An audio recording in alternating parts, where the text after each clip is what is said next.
Assalamualaikum. Hi everyone. So, yes, for today's video, gagawa tayo ng fruits cheesecake. So, napakadali lang gawin na to at magandang pang regalo kaya pang handa natin. At syempre, gustong gusto ito ng aking mga anak. Gusto nila yung maraming fruits ang toppings. Ayoko man lagyan, pero sumusunod na lang ako kasi yun ang gusto nila eh. Oo. Kung nagkataon na season ng mga fruits ay napakagandang gumawa ng uh, fruits cheesecake. Kasi masusunod natin yung mga fruits na gusto natin ilagay sa toppings. At napakadali lang na ito guys.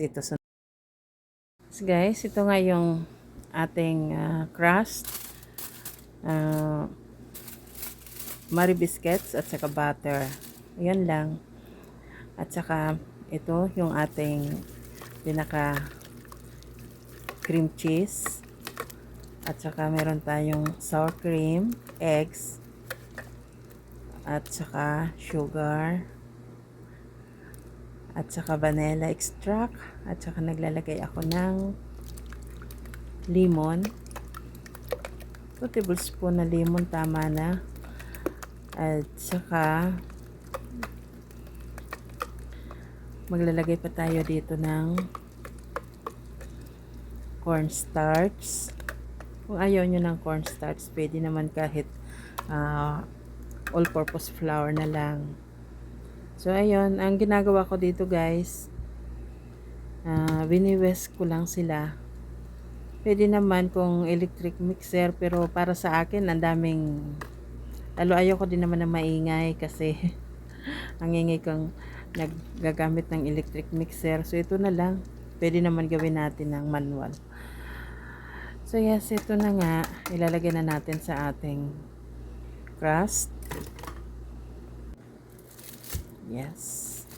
Ayun, at ibibig natin ito ng about siguro mga piging 50 or 60 minutes. Ito, babalot muna natin ng aluminum foil, yung pinaka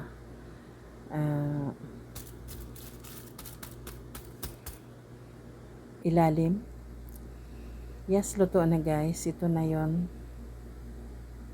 Hindi to sunog. Talagang sinadya kong mag brown na konti sa ibabaw. Mas gusto ko yung parang brown sa ibabaw.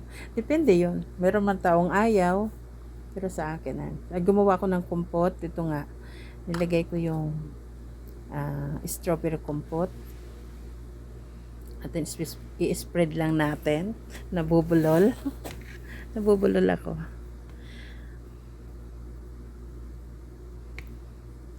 Kahit wala naman na kompot, masarap ang cheesecake. Yes.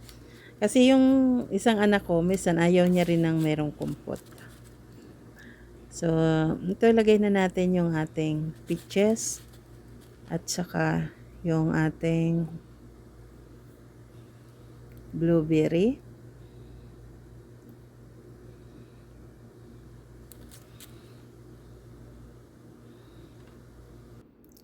At ito nga guys.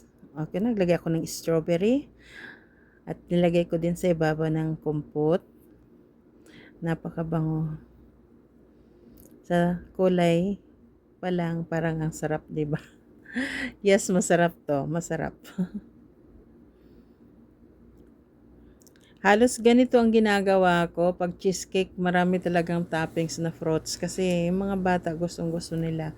Meron din ayaw. Kung pwede naman na wag na natin lagyan ng mga fruits, ganon. Kaso mga anak ko mahilig talaga sila sa fruits. Kaya, ganon. Overload ang fruits dito. Siyempre, sila din naman kakain. Susundin na lang natin.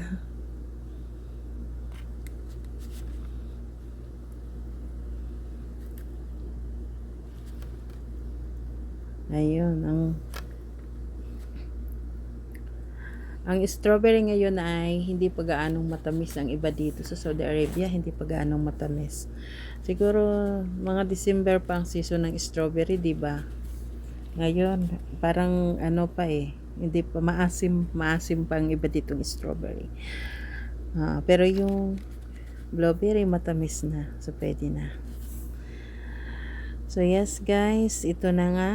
Sana nag-enjoy kayo sa aking cheesecake. So ngayon, bye-bye na. See you po sa susunod na video natin. Bye-bye. Take care. Ingat po kayo.